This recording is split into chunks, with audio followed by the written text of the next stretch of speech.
¿Qué tal a todos? Buen día. Con este video iniciamos sus clases de quinto semestre de la asignatura de español. Bueno, debido a situaciones personales, iniciaremos el semestre de forma a distancia, de forma virtual. Ya hemos trabajado algunas asignaturas durante los semestres previos y con esta situación empezaremos algunos contenidos específicos de la asignatura y la especialidad de español. Dentro de este semestre estaremos enfocándonos principalmente en la gramática y en características lingüísticas, en este caso de su idioma materno, lo que es el español. La parte del estudio, su enfoque, la perspectiva de cómo enseñar esto de una forma lógica, estructurada, tanto para ustedes como para sus alumnos a nivel secundaria.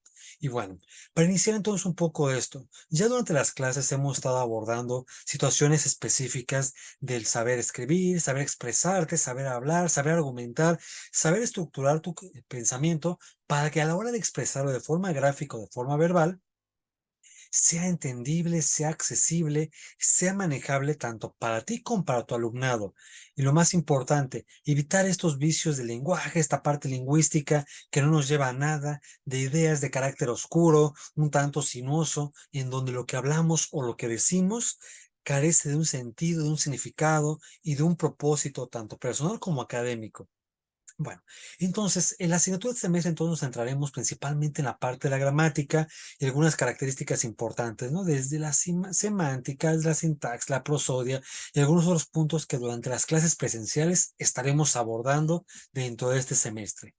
Si recuerdan un poco durante las clases presenciales que hemos llevado a cabo en los semestres previos, podemos enfocarnos en, principalmente como punto de partida, entender la importancia de su asignatura dentro de la formación académica de los alumnos. ¿Qué quiere decir con esto? Que el español o la lengua materna, como querramos verlo, será algo medular y neurálgico para la estructuración y la conformación del conocimiento y el desarrollo de habilidades que tiene su alumno. A su vez, son habilidades también que ustedes como docentes de español tienen que llevar desarrolladas y poder tener esta capacidad y esta habilidad desarrollada de poder expresar un discurso de forma congruente, de forma clara, de forma concisa y que de una otra forma ustedes puedan permear esta parte para que su alumnado también lo pueda hacer, obviando la situación de que independientemente del nivel donde ustedes trabajen, dado que su enfoque principal se centra a nivel secundaria, no quiere decir que esto sea lo único, sino que también tienen que buscar desarrollar esto en otros niveles. Quizá en un momento dado ustedes quizá trabajen en primaria, en media superior, en superior. Y acto seguido, entonces, ¿cuáles son las características del trabajo de ustedes que les van a permitir poder dar un discurso estructurado, organizado, formal hacia su alumno para que éste pueda desarrollarlo?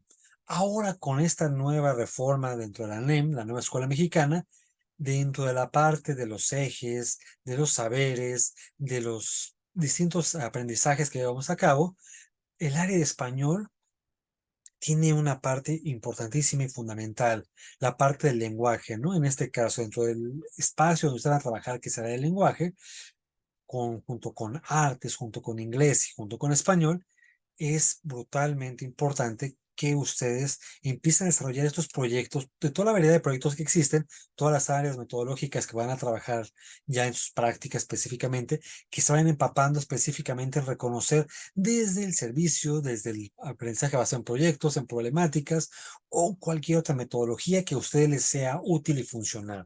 Pero sobre todo, que estas habilidades que ustedes desarrollen les sirvan para que tanto ustedes como los alumnos, todo lo que estén trabajando tenga un significado para el alumno. Si bien es cierto que no van a dejar de lado los temas de literatura clásica, de estructuración formal, de cosas que aparentemente carecen de sentido actualmente, y es lo que me hago entre comillados, aparentemente que no es cierto, mucho trabajo como maestro de español se va a centrar específicamente en la parte contextual, es decir, que el alumno vea en la secundaria, en la primaria, que lo que ustedes le están enseñando les sirve para algo directamente, ¿no? Tiene una razón de ser y por obviedades directamente académicas y sociales, el español es brutalmente importante, es básico para el desarrollo de habilidades del individuo, principalmente para la expresión, para la comunicación, para que este circuito del habla se lleve a cabo, ¿no? Directamente. Pero para que este circuito del habla se lleve a cabo, tenemos que partir desde lo más básico. Tú como sujeto parlante, tú como sujeto promotor de conocimientos, promotor de ideas, promotor de estructuras. Y entonces, si nos enfocamos en esta situación, ¿qué vas a hacer tú como maestro de español para que tu alumno, tu población, tu público entienda lo que estás dando a explicar, ¿no? Que las instrucciones que tú das sean claras, ¿no? Que sean accesibles y que estén adecuadas principalmente a el nivel donde estás trabajando. Porque como mencionamos en algún momento en clase, tú como maestro, cuando trabajas con un menor de tu edad, que aparentemente no tiene tu misma formación académica, tu mismo techo cultural, tu mismo vocabulario, toda esta parte que aparentemente tú como maestro estás más desarrollado, muchas veces en el error que ya caemos como docentes es utilizar el lenguaje de una forma muy ligera, sin conocer realmente las implicaciones que esto tiene, ¿no? Y sobre todo, sin conocerlo, tendemos a equivocarnos, no con el dolo de querer hacerlo, pero no importa, con dolo o sin dolo, o sea, con ganas de hacerlo o sin ganas de hacerlo, lo hacemos, ¿no? Y muchas veces, erróneamente, los directivos, los jefes de enseñanza, maestros aparentemente de más conocimiento, de más años de servicio, cuando empiezan a trabajar con grupos que consideran que no entienden y te dicen, bueno, profe, a ver, normalista, a ver, maestro, tiene que bajarse al nivel de ellos, ¿no? No lo entienden, tiene que bajarse al nivel.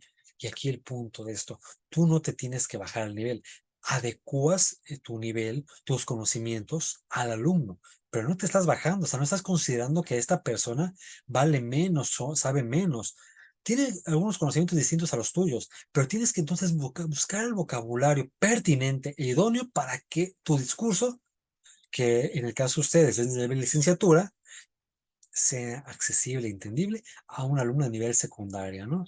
Y no es, bueno, hay que bajarnos porque él no sabe, no puede, no entiende, ¿no? No te bajas, te adecuas directamente y aquí viene la habilidad, el talento y el conocimiento, ahora sí, de ustedes como maestros de español, ¿no? Y como cualquier maestro de historia y geografía, todos tenemos que hacer estas adecuaciones lingüísticas, adecuaciones curriculares para que nuestro grupo entienda y comprenda y sea claro lo que yo le estoy dando a entender, mis ideas directamente al alumno, entonces, ¿no? Y entonces, ahora sí, viene un ejemplo que tiene que ver con ustedes dentro de este semestre que trabajamos la gramática, la semántica, la prosodia y otras características lingüísticas. Esto mismo, ¿no? Entonces, ¿cuánto es mi vocabulario para que lo que yo para mí es entendible a mi nivel de licenciatura en el caso de ustedes, cómo busco estas palabras, estos sinónimos, estos verbos que tienen que ser específicos, estos verbos rectores, si vemos una taxonomía para nuestra planeación, nuestra dosificación o como queramos manejarlo, cómo mis instrucciones son entendibles para que lo que yo le explique al alumno, él lo entienda y el producto o el resultado que yo quiera obtener sea realmente lo que él me está dando. Porque a veces, irónicamente, muchas veces en el español le decimos que estos dichos populares tienen mucha sabiduría, lo que decíamos de las abuelitas de antes, ¿no? En este caso, de que eran píldoras de sabiduría chiquitos, los refranes, ¿no? Porque con esta forma tan coloquial, tan sui generis de decirnos refranes o dichos populares de las abuelas, realmente nos daban una idea muy concreta y muy clara de qué estaba pasando alrededor para que literalmente dijeras, te cayeran los 20, ¿no? Te cayera esta idea de qué estás haciendo entonces, ¿no? Y entonces, en esta parte de los dichos, hay que darnos una idea de hacia dónde vamos, pero para que no sea entendible directamente, ¿no? Es decir, mis ideas, cómo busco, cómo adecuo para que mi lenguaje, mi argot, mi caló o cualquier sinónimo que hemos implementado en clase ya con ustedes, por default, si lo hablas con tus pares académicos, en este caso ustedes de español, si hablan en teoría con otro maestro de español, es entendible, ¿no? Porque están utilizando un lenguaje similar, una terminología pertinente, que en teoría, y vuelvo a decir en teoría, los que están a tu alrededor de tu nivel académico lo entienden. Pero en la praxis muchas veces no es cierto, porque inclusive dentro de los mismos maestros, mismos analistas, mismos universitarios, que aparentemente llevamos las mismas asignaturas, la misma formación académica, no entendemos directamente al compañero de al lado. ¿Por qué? Por sus experiencias de vida, por lo que él ha leído, lo que ha conocido, lo que ha viajado, lo que ha experimentado, las oportunidades que haya tenido para poder, todo lo que él ha leído directamente, o sea, directamente de nuestros libros, qué tanto podemos utilizar nuestros libros para sacar palabras y que podamos adoptarlas a nuestro discurso diario dentro de nuestra clase y que ya no sean palabras domingueras, palabras rebuscadas, sino que realmente lo que leamos, lo que vivenciemos, lo que argumentemos, lo que contrastemos con otros sujetos, pueda yo justificar, argumentarlo, imbuirme en él y yo poder utilizarlo directamente en esta parte, ¿no? Volvemos a lo mismo, ustedes como alumnos se dan cuenta muchas veces cuando tu maestro ha leído, ha conocido, ha experimentado, ha viajado, ha hecho, directamente como lo mencionamos en otro momento de las clases, ¿no? Es este sujeto cosmopolita, este sujeto holístico, intelectual, tiene una cultura integradora y que ahora estos nuevos modelos nos están pidiendo esta parte, entre desde una petición, una súplica, una exigencia académica, que ahora como maestro no te puedes quedar en tu pequeño mundito de español, de química, de física, de matemáticas. Esto por default tienes que manejarlo, porque al fin y al cabo, tú eres el especialista en teoría de esto, ¿no? Y el punto de esto, ahora, ¿qué habilidad tienes intelectual, gramatical, para escribir, para expresarlo? Todo esto que conoces tú de español o de matemáticas, poder vincularlo con las distintas áreas de conocimiento, es decir, todo este discurso que ustedes manejan en español, ok, ¿qué utilidad tiene? ¿Qué in situ podemos trabajar esta parte? ¿Qué proyectos académicos, qué metodología debemos implementar para que todo esto funcione, para que el alumno lo vea como algo significativo? Porque esta es una de las principales problemáticas en cuestión de toda la vida, ¿no? Lo significativo de la educación. ¿Para qué sirve lo que me enseñan en la escuela? Es decir, si estoy trabajando con ustedes en el español, modelos de otras épocas o textos de ahí, o quizá ahorita con el nuevo modelo educativo, ustedes verán en la NEM estos nuevos libros de texto y las lecturas, las indicaciones, el formato que se maneja, la vinculación de una asignatura para con la otra de lenguajes y para con las demás proyectos académicos importantes que se van a trabajar a partir de este ciclo escolar y que ustedes en sus prácticas y en su trabajo en unos años más tendrán que ver, ¿no? Pero entonces, recapitulando a los últimos minutos, ¿no? De este video, mucho de lo que enseñamos aparentemente carece de sentido, de utilidad, de gusto, pero ustedes como eso de español, ¿cuánto de lo que enseñan también ustedes lo conocen? Porque no nada más es que vean un tema y lo desarrollen para sus próximas prácticas y es en su material y ya, ¿no? Lo practica una semana y ya, pero realmente si yo te pregunto este tema, no lo conoces, no lo manejas, no lo dominas y no le encuentras inclusive utilidad, ¿no? Directamente. Entonces, si tú como maestro, como docente en servicio, como normalista, ves los libros de texto, no los entiendes, no los comprendes y como tal el tema, no lo manejas y sobre todo esto, no le encuentras una utilidad tú mismo para tu formación académica, tu conocimiento, ¿cómo esperamos entonces que un tercero, que en este caso son sus alumnos, le encuentren un uso? Porque si yo es un ejemplo directamente, ¿no? Si hipotéticamente estuviéramos hablando de literatura en novohispana y yo trabajo con ustedes, Sigüen Sigón, Guara Juan Luis Larcón, Sor Juana Inés de la Cruz, y los pongo a leer poemas, estos sonetos de Sor Juana, los verbos alejandrinos, cualquier tipo de verbo, o, perdón, de verso, o también manejamos la métrica, la retórica, toda esta parte, y tú no le encuentras mucho sentido, cuando tú vas a trabajar situaciones similares en medio superior, en básica, ¿de qué forma vas a trabajar? Si tampoco tú le encontraste el sentido, no sabías qué decían estos poemas, no les entendías, no sabías esta métrica, cómo se manejaba. Entonces hay que empezar entonces con uno mismo directamente, ¿no? Relativamente para ese trabajo, ¿no? Bueno, y esto como grandes cosas, ¿no? Primero, principalmente para esta idea, ¿no? Hay que entender conceptos, ideas muy básicos, hay que partir desde lo más obvio aparentemente para pasar a cosas un poco más complicadas, más complejas, ¿no? Es decir, pero primero hay que enseñarle al alumno los conceptos más básicos, las ideas más puntuales, más sintetizadas, para que él de ahí pueda pasar a otras cosas. Pero si no lo maneja, resulta más complicado.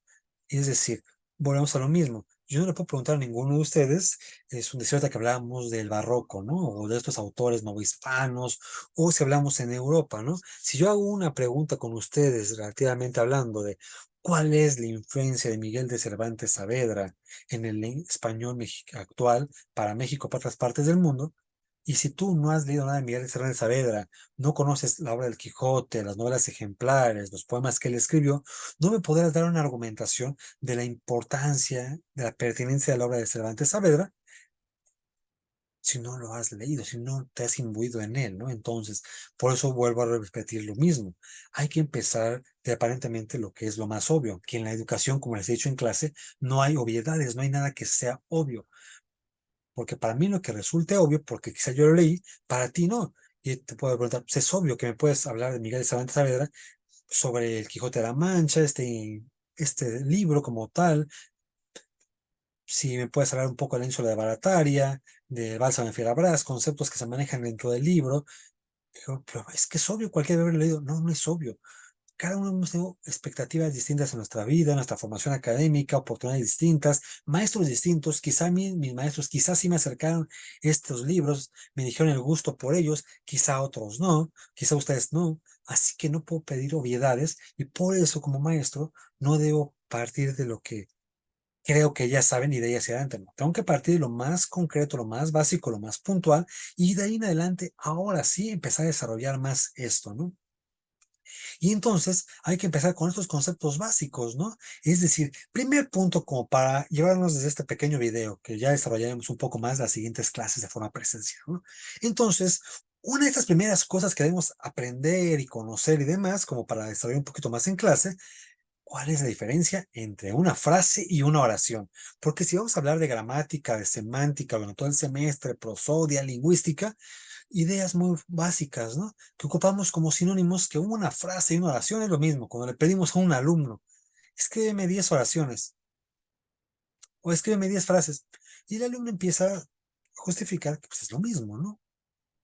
Se parecen, tienen características en común, pero no es lo mismo. Entonces, ¿cómo podemos distinguir entre una frase y una oración?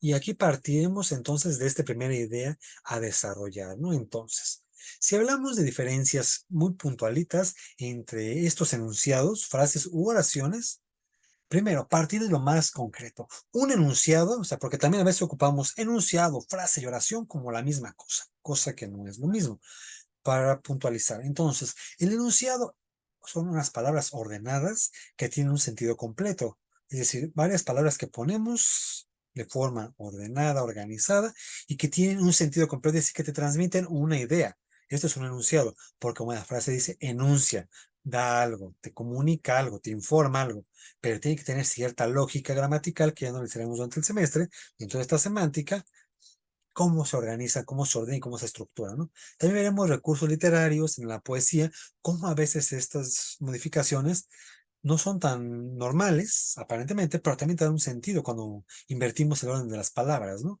No es lo común a veces, pero también te da un sentido, principalmente en el ámbito poético. Y entonces, volvemos al mismo, un enunciado, entonces, una serie de palabras ordenadas que tienen sentido, que te dan una idea, una enuncia. Es decir, ahora sí, partiendo de los enunciados, tenemos dentro de los enunciados las frases. Las frases muchas veces una característica es que a veces no, bueno, que no tienen un verbo y por ello no expresan una acción como tal, ¿no? Ejemplo de ello. Buenos días, Jorge. Aquí no hay un verbo que diga una acción específica, pero es una frase. Buenos días, Jorge. Simplemente estoy pronunciando algo, pero no hay un verbo. A diferencia de una oración, son acciones o características referidas a alguien o alguna cosa por medio de un verbo. Poniendo ejemplos muy básicos, ¿no? Como desde la primaria, para entender lo de la oración. Vamos a jugar con el gato. Esta sí es una oración, porque te implica también ideas ordenadas, tiene varias palabritas ordenadas, pero sí tiene un verbo que te dice qué estamos haciendo. Vamos a jugar con el gatito, ¿no? Vamos a jugar. Es decir, ya hay una diferencia entre esta frase y entre esta oración directamente, ¿no? Y entonces, bajo este parámetro, suenan muy similares, pero no tanto, ¿no? Aparentemente, ¿no? Entonces, estas frases nos referimos a una serie de palabras que construyen un sentido, dan un sentido, pero como no tienen un verbo conjugado, no te da una idea como que aparentemente muy completa, ¿no? Pueden ser frases muy concretitas, muy cortas, y es muy complicado establecer un discurso con cualquiera de ustedes en una clase si yo no ocupo verbos, ¿no? Es decir, entonces son frases muy pequeñitas, como decía hace rato, ¿no? Buenos días, Jorge. Pero y esto no me indica que ya estoy platicándoles muchas cosas, simplemente una frase. Y después empezaré a explicar otras cosas, desde el buenos días, Jorge. Hoy, ¿qué te parece si vamos a comer pizza, ¿no? Ok, ya estamos hablando de inclusive verbos. ¿Qué te parece? Del parecer, una idea y comer, ¿no? Ya empezamos a utilizar otro tipo de estaciones que nos da estas características fundamentales. Y bueno, en general, aquí ya tenemos unas ideas muy básicas para poder trabajar esto, ¿no? Directamente. Con esto, bueno, terminaremos algunas ideas muy puntuales y cerraremos este pequeño video muy genérico, es decir, obviamente el semestre será mucho más desarrollado. En este video únicamente me interesa puntualizar algunas pequeñas ideas que podemos ir desarrollando durante las clases presenciales del semestre, ¿no?